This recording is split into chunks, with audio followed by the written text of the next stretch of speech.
That's why it's not car service to Philly, private jet to Philly. Oh, and then I'm going to Florida with him, too. I'm sorry. I was going to break that one to y'all. Back here with Chris Canty, braiding the Pats, trying to make it 7 in a row. Marcus Mariota, the Titans would have other plans. Titans jump out to a 7-3 lead to Jonnu Smith later in the quarter. Mariota connects with Corey Davis. Tennessee up 14-3. Let's fast forward to the end of the half. Titans up 24-10. Brady gets sacked, one of 2 sacks on the day. This one going for the Hail Mary. Brady wouldn't even finish the game. To make matters worse, Julian Edelman left with an injury. Pat, Canty. Titans blow out New England 34-10. Here's Brady after the loss. In the NFL, it's hard to win. You can't expect just to show up and win. That doesn't give the other team enough credit. And today we just played a bad game. And you see what happens, and hopefully there's more urgency as we go forward. And our whole season's ahead of us, and we'll see what we do with it. Yeah, it's a real sweet win, especially when you used to be there and they didn't want to bring you back. So definitely real sweet. I'm happy my teammates came out and played, and I love these guys. So it is a little personal. Hell yeah, it's personal. That's what happens when you go cheap. You get your ass kicked. What, Chris Canty? Oh, it's personal when that kind of stuff starts coming out in a post-game interview. Where the fact that that's in their head, post-game, pre-game, that's in his head, but not just him. It's in Mike Vrabel's head. It's in DP's head, the defensive coordinator. It's in Malcolm Butler's head after what Belichick did to him in the Super Bowl. The general manager, he's a former New England guy. Yep. Well, and keep in mind, I'm sorry, just real quick, when you say Vrabel, Vrabel didn't like how he left New England. No. Vrabel wanted to stay there. Nobody likes how they leave New England. Nobody. Vrabel thought he earned a contract extension with his 3 Super Bowl rings and I think 11 touchdown receptions on 11 pass catches. Asked for more money, and he was a throw-in in the Matt Castle trade. Go ahead and leave here. So miss me with that. Absolutely. Go ahead, Jenna. You can ask the question. What'd you learn about the Patriots last night? Well, here's the thing. They got off to a slow start on the road in a sleepy environment. For anybody that's ever played down in Nissan Stadium down in Nashville, it's one of those sleepy type of places where the home team can jump out on you and get on you early if you're not prepared. Sleepy? It's just not one of those intense environments. It's not like you're walking into Heinz Field or you're walking into the Link in Philadelphia. Shouldn't that help the Patriots? Shouldn't that help the road team? Well, you would think it would help the road team, but it doesn't when you realize that the Patriots in the last 5 games have had 4 8-o'clock kicks. So that's the thing that you think about, and especially when you're on the road. Football players are creatures of habit. And so when you're used to kicking off at 8 o'clock, when you got a 1 o'clock kick, that's a little bit of a shock to the system, and it showed in the first half. I thought that the Titans did a great job of winning first and second down on both sides of the ball. They didn't give Tom Brady those easy throws in between the numbers, right on the hashes. They took those away. They matched up well in the underneath zones, and then they forced him to go to his second and third reads, and guess what? That gave Jarrell Casey and company just enough time to affect the throw.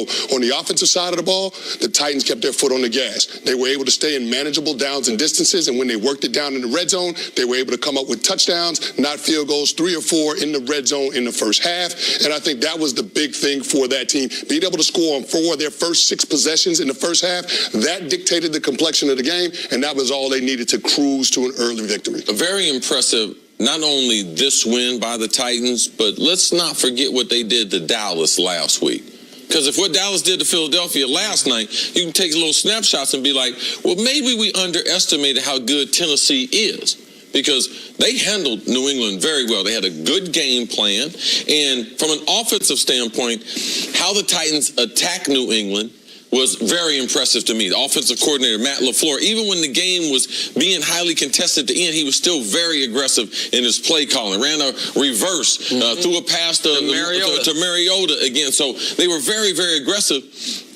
Couple Marcus Mariota's throws there. You saw the one to Davis there in the end zone, a guy who's been disappointing throughout his first couple years, Corey Davis, as trying to emerge as their number 1. Beautiful toss right there. This was the best game that Marcus has played this season against the Pats. The Pats just aren't a great or dominant team. Nick, you pointed out that, man, they struggle when they leave Gillette. On the road this year, man, it's a problem. They have now 3 double-digit road losses. That's more than any full season in Belichick's entire tenure as the head coach. No, it's not like they went to Kansas City, went to the Rams, went to Green Bay. Blown out by Jacksonville. Jacksonville stinks. Blown out by Detroit. Detroit's not much better. go to Chicago. Now, you can say, they scored 38. Man, their offense struggled in that game. They needed 2 special team touchdowns to win that game. At Buffalo, they had 12 points with 16 minutes left in that game. They had to get a pick six. A pick six is what sealed it, and now blown out I think it's fair to say blown out, lost by 24 to the Titans. Their offense has been non-existent this year if they don't have a running game.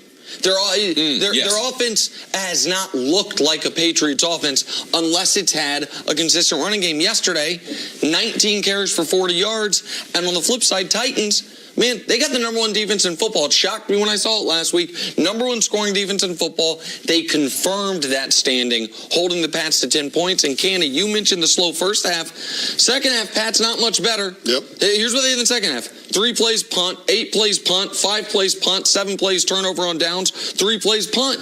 Like, no real extended drives in the second half after the slow first half. I'm fascinated by the home and the road success or lack of success. Because if there's any team where a coach will actually write practice for road environments, if there's any team who gets their players ready, don't we talk about this all the time? That if Belichick knows they're probably going to do this, they'll probably do this. This is with crowd noises. Let's pump that in.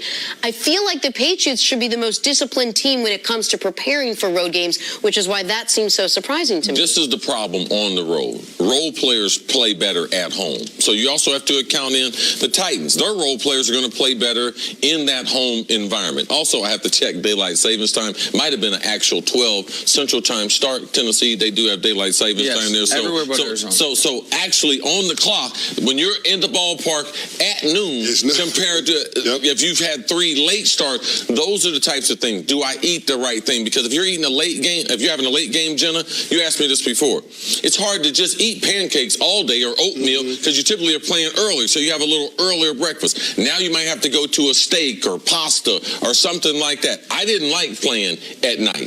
I didn't like the fact because I had to eat late, so I used to eat breakfast twice. But you probably would have gotten used to it if the Patriots, I think one of the reasons you don't like playing at night is you say guys like to get in a habit, in a rhythm. Yes. To your point, I hadn't thought about that at all. I think it's a brilliant point, Canty, that the Patriots, all of a sudden, their routine was for this last half of the season's been playing at night. Yeah. Like the odd thing for them is the 1 p.m. start. So that's one that hadn't occurred to me. The other thing, though, Canty, Tom Brady these last 3 weeks, I know he hadn't turned the ball over.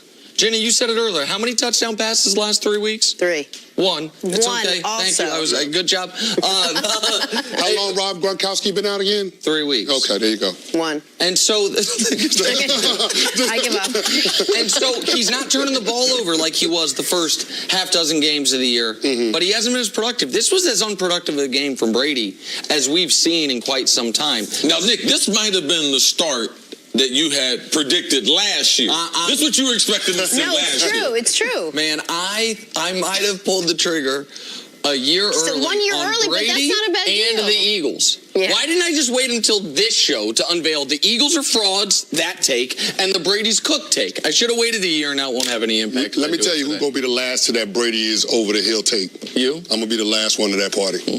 I got to the party Brady so will be there early, before Canty. I had to leave, and I'm still going to show up before other people. Got to take a break. Canty, stick around. Coming up, are the Cowboys' playoff hopes still alive after beating the Eagles? That and more stats, more trivia questions that Nick's going to ask me next on First Things First. You trying to say? Daddy, I still think it's interesting that you said that Brady was